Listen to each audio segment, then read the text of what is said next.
तो दोस्तों आज हम फिर से आपके लिए लेकर आए हैं देश दुनिया की सभी ताजा बड़ी खबरें। फटाफट एक एक कर विस्तार से आज आपको बताएंगे, तो वीडियो को अंत तक जरूर देखें। दोस्तों पहली खबर में आपको बता दें कि तेलंगाना में उपचुनाव से पहले बीजेपी को लगा झटका। बीजेपी के पूर्व सांसद ने छोड़ी पार्टी, टीआरएस में होंगे शामिल।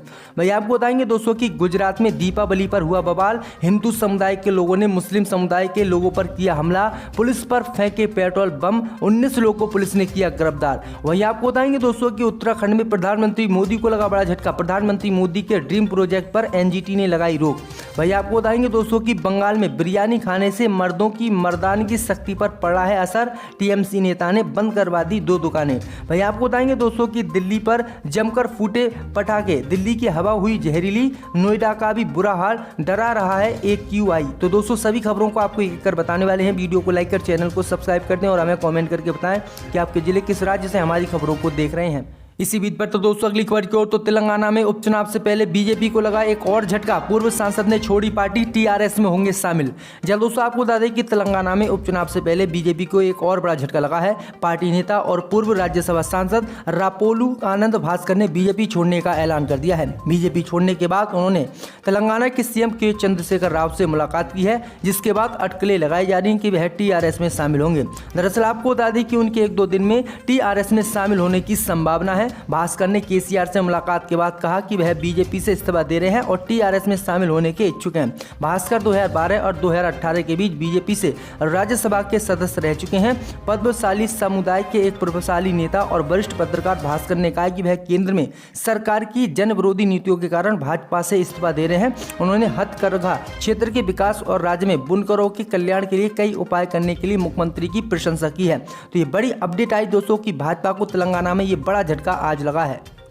इसी बीच पर तो दोस्तों अगली खबर की ओर, तो गुजरात में दीपावली पर हिंदू मुसलमानों में हुई हिंसा, पुलिस पर फेंके गए पेट्रोल बम, लिए गए हिरासत में 19 लोग। जब दोस्तों आपको बता दें कि गुजरात के बड़ोदरा में दिवाली की देर रात हिंदू मुसलमानों में सांप्रदायिक हिंसा हो गई है। इस दौरान जमकर पत्थरबाजी और आगजनी की गई है। इतना नहीं, उपद्रवियों ने पुलिस के सामने ही पेट्रोल बम भी फेंके हैं। ये घटना पानी गेट के मुस्लिम मेडिकल स्टोर के पास की बताई जा रही है। बदमाशों के हौसले इतने बुलंद थे कि सभी ने स्ट्रीट लाइट पर भी पत्थरबाजी चलाई और जमकर बवाल काटा। डीसीपी यशपाल जगनिया ने घटना की जानकारी देते हुए बताया है कि पुलिस से तुरंत मौके पर पहुंची और 19 लोगों को जो है गिरफ्तार भी कर लिया गया है। सभी से कड़ी पूछताछ की जा रही है। स्थिति फिलहाल पूरी तरह से नियंत्रण में है। तो ये बड़ी अपडेट आई दोस्तों। ये विवाद इसलिए हुआ था क्योंकि दोस्तों दीपावली के मौके पर हिंदू समुदाय के लोग मुस्लिम समुदाय के घरों के सामने पटाखे जला रहे थे और विवादित नारे लगा रहे थे, जिसके बाद ये हिंसा फैली है। तो ये बड़ी अपडेट आई दोस्तों कि गुजरात में चुनाव से पहले किस तरह से बीजेपी हिंदू मुस्लिम का एजेंडा बना रही है। इसी बीच पर तो दोस्तों अगली खबर की ओर, तो उत्तराखंड से प्रधानमंत्री मोदी को लगा बड़ा झटका। प्रधानमंत्री मोदी के ड्रीम प्रोजेक्ट पर एनजीटी ने लगाई रोक। जब दोस्तों आपको बता दें कि प्रधानमंत्री मोदी को उत्तराखंड से बड़ा झटका लगा है। दरअसल आपको बता दें कि नेशनल ग्रीन ट्रिब्यूनल ने उत्तराखंड सरकार को कॉर्बेट नेशनल पार्क में पकड़ो टाइगर सफारी परियोजना रोकने का आदेश दिया है। इस प्रोजेक्ट को तब तक रोका गया है जब तक कि DG forest, DG world wide और डीजी प्रोजेक्ट टाइगर की 3 सदस्यीय समिति पेड़ों के कथित अवैध कटाई पर अपनी अंतिम रिपोर्ट प्रस्तुत नहीं करेगी। दरअसल आपको बता दें कि प्रधानमंत्री मोदी का ये ड्रीम प्रोजेक्ट था और इसी ड्रीम प्रोजेक्ट पर एनजीटी ने रोक लगाई है। तो ये बड़ी अपडेट आई दोस्तों कि प्रधानमंत्री मोदी को ये बड़ा झटका एनजीटी ने दिया है। इसी बीच पर तो दोस्तों अगली खबर की ओर, तो बंगाल में बिरयानी खाने से मर्दों की मर्दानगी शक्ति पर पड़ता है असर। टीएमसी नेता ने बंद करवा दी कई दुकानें। जब दोस्तों आपको बता दें कि बिरयानी खाने से मर्दों की मर्दाना शक्ति को नुकसान पहुंचता है। इसी आरोप के बाद पश्चिम बंगाल के कूच बिहार में बिरयानी की 2 दुकानों को बंद करा दिया गया है। कूच बिहार म्युनिसिपैलिटी के अध्यक्ष और टीएमसी नेता रविंद्रनाथ घोष के नेतृत्व में ये अभियान चलाया गया है। पिछले कई दिनों से स्थानीय लोगों द्वारा शिकायतें की जा रही थी। उसके बाद मौके पर पहुंचकर पाएगा कि दुकानदारों के पास कोई लाइसेंस नहीं था। ऐसे में उनकी दुकानों को बंद करवा दिया गया है। वहीं आपको बता दें कि अभियान चलाने के दौरान रविंद्रनाथ घोष ने कहा है कि पिछले कई दिनों से इलाके के लोगों की शिकायत आ रही थी। ये दुकानों में बिरयानी बनाने में न जाने किन मसालों का इस्तेमाल हो रहा था कि पुरुषों का पौरुष कमजोर हो रहा था। रविंद्रनाथ के मुताबिक पिछले कुछ दिनों से बिहार और उत्तर प्रदेश से लोग आकर यहाँ बिरयानी बेच रहे हैं। यहाँ रात भर हो हल्ला होता है। ऐसे में इन सब शिकायतों के बाद उन्होंने ये दुकानें बंद करा दी हैं। तो ये बड़ी अपडेट आ रही दोस्तों। इसी बीच पर तो दोस्तों अगली खबर की ओर, तो कोरियाई प्रायद्वीप में बड़ा तनाव। नॉर्थ और साउथ कोरिया ने एक दूसरे पर दागे रॉकेट। जी दोस्तों, आपको बता दें कि उत्तर कोरिया और दक्षिण कोरिया के बीच का तनाव लगातार बढ़ता जा रहा है। सोमवार को उत्तर और दक्षिण कोरिया ने विवादित पश्चिमी समुद्री सीमा के पास एक दूसरे पर चेतावनी साठ दागे हैं। उत्तर कोरिया ने सोमवार को तड़के अपने पश्चिमी तट से 10 रॉकेट दागे। उत्तर कोरिया के अधिकारी KCNA ने कहा कि दक्षिण कोरिया की सेना उत्तर कोरिया के एक नाव पर चेतावनी के 60 दागे थे, जो तड़के 3:30 बजे 2 कोरिया की समुद्री सीमा को पार कर गए। तो ये बड़ी अपडेट आई दोस्तों कि उत्तर कोरिया और दक्षिण कोरिया में एक बार फिर से तनाव बढ़ गया है और किम ऑन जुन अब जो है युद्ध करने की स्थिति में दिख रहे हैं। इसी बीच पर तो दोस्तों अगली खबर की ओर, तो कर्नाटक के मठ में फंदे पर लटका मिला पुजारी का शव, सुसाइड नोट में खुलेगा मौत का राज। जब दोस्तों आपको बता दें कि कर्नाटक के रामनगर जिले के श्री कंचुगल बंदे मठ के मुख्य पुजारी वसव लिंगा स्वामी ने अपने कक्ष में कथित तौर पर फंदे पर लटक कर अपनी जान दे दी है। उनके कक्ष से 2 पेज का सुसाइड नोट मिला है। पुलिस ने उनकी अस्वाभाविक मौत का मामला दर्ज कर जांच शुरू कर दी है। कुड्डूर पुलिस थाने के प्रमुख ने बताया है कि बसवलिंगा स्वामी की कथित खुदकुशी की घटना सोमवार सुबह रामनगर जिले की मगड़ी के पास कैंपापुरा गांव में हुई है। उनका शव मठ के पूजा घर की खिड़की की जाली से फंदे पर लटका मिला है। तो ये बड़ी अपडेट आ रही है। इसी बीच पर तो दोस्तों अगली खबर की ओर, तो उधमपुर में CRPF का कमांडेंट यौन उत्पीड़न के आरोप में गिरफ्तार, महिला अधिकारी की शिकायत पर कार्रवाई।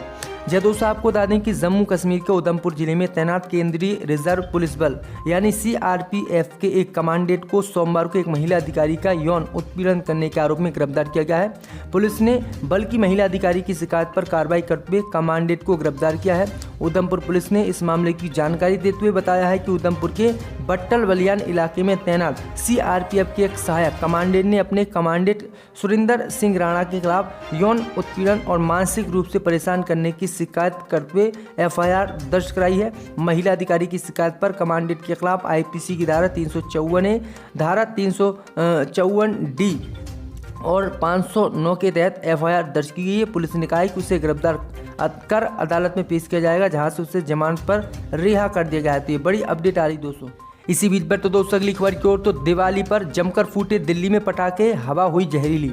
जब दोस्तों आपको बता दी ये बड़ी खबर सामने निकल कर आई दोस्तों कि दिवाली के मौके पर दिल्ली में पटाखों पर बैन के बावजूद भी जमकर पटाखे जलाए गए, जिससे दिल्ली की हवा प्रदूषित हो गई है। वहीं आपको बता दें कि हवा के प्रदूषित होने के बाद लोगों को समस्या हो रही है। वहीं आपको बता दें कि राजधानी दिल्ली में अरविंद केजरीवाल सरकार ने पूर्ण रूप से पटाखे जलाने पर बैन लगा दिया था, लेकिन बैन के बावजूद भी दिल्ली में पटाखे जलाए गए, जिससे NCR सहित दिल्ली की हवा दूषित हो गई है और काफ़ी धुंध इकट्ठी हो गई है। इमरान खान की बड़ी मुश्किलें, अब हत्या की कोशिश करने का केस दर्ज। जब दोस्तों आपको बता दें कि पाकिस्तान के पूर्व प्रधानमंत्री इमरान खान की मुश्किलें कम होने का नाम पाकिस्तान में नहीं ले रही हैं। एक के बाद एक परेशानी उन पर पहाड़ बनकर टूट रही है। पहले तोसा खाना मामले में संपत्ति छुपाने के लिए चुनाव आयोग ने उन्हें 5 साल के लिए अयोग्य करार दे दिया। इस घटना को 2 दिन भी नहीं बीते कि एक नई मुसीबत उनके गले पड़ गई है। दरअसल आपको बता दें कि पाकिस्तान तहरीक-ए-इंसाफ पार्टी के प्रमुख इमरान खान पर अब हत्या की कोशिश करने का मामला पाकिस्तान में दर्ज हो गया है। और ये मामला और किसी ने नहीं बल्कि पाकिस्तान में सत्ताधारी पार्टी पाकिस्तान मुस्लिम लीग नवाज के एक नेता ने दर्ज कराया है। दरअसल आपको बता दें कि PMLA के नेता नेशनल असेंबली के सदस्य मोहसिन शहनवाज राजा ने इमरान खान पर हत्या की कोशिश का मुकदमा दर्ज कराया है। तो ये बड़ी अपडेट आई दोस्तों कि इमरान खान को पाकिस्तान में जेल में डालने की तैयारी की जा रही है। इसी बीच पर तो दोस्तों अगली खबर की ओर, तो दिवाली के मौके पर आंध्र प्रदेश के विजयवाड़ा में बड़ा हादसा, पटाखे की दुकान में आग लगने से 2 व्यक्तियों की मौत। जब दोस्तों आपको बता दें कि आंध्र प्रदेश के विजयवाड़ा में दिवाली पर बड़ा हादसा हुआ है। रविवार को एक पटाखा दुकान में आग लगने से 2 लोगों की मौत हो गई है। व्यापारी शहर के गांधीनगर इलाके के जिमखाना मैदान में पटाखे की दुकान लगा रहे थे। आग में 19 में से 3 दुकानें पूरी तरह से जलकर खाक हो गई, जिससे क्षेत्र में लोगों में दहशत फैल गई है। एक अन्य दुकान आंशिक रूप से जल गई है। पुलिस के मुताबिक दमकल की 4 गाड़ियां तुरंत मौके पर पहुंची और आग पर काबू पाया। विधायक मल्लादी बिस्टू और विजयवाड़ा के पुलिस आयुक्त कांति राणा टाटा ने घटनास्थल का दौरा किया। दमकल और पुलिस विभाग हादसे के कारणों की जांच कर रहे हैं। पुलिस ने मामला दर्ज कर जांच शुरू कर दी है। तो ये बड़ी अपडेट आई दोस्तों कि दिवाली पर ये देश में बड़ा हादसा हुआ है। इसी बीच पर तो दोस्तों अगली खबर की ओर, तो सलमान खान की तबीयत हुई खराब। जहां दोस्तों आपको बता दें कि बॉलीवुड के सुपरस्टार सलमान खान की तबीयत को लेकर एक बड़ी अपडेट निकलकर सामने आई है। डॉक्टर्स ने बताया है कि उनकी तबीयत में धीरे धीरे सुधार हो रहा है। सलमान खान की तबीयत पहले से बेहतर बताई जा रही है। एक्टर अस्पताल से छुट्टी लेकर घर पर आराम कर रहे हैं। सलमान खान की गैर मौजूदगी में फिल्मकार करण जौहर बिग बॉस को होस्ट करेंगे। रिपोर्ट की माने तो 25 अक्टूबर से सलमान खान सेट पर वापस आ जाएंगे और बिग बॉस की शूटिंग करेंगे। बीते दिनों अभिनेता सलमान खान को लेकर जानकारी सामने आई थी कि उन्हें डेंगू बुखार हो गया है। अभिनेता की तबीयत खराब होने के चलते उनके शूटों को भी कैंसिल कर दिया गया था।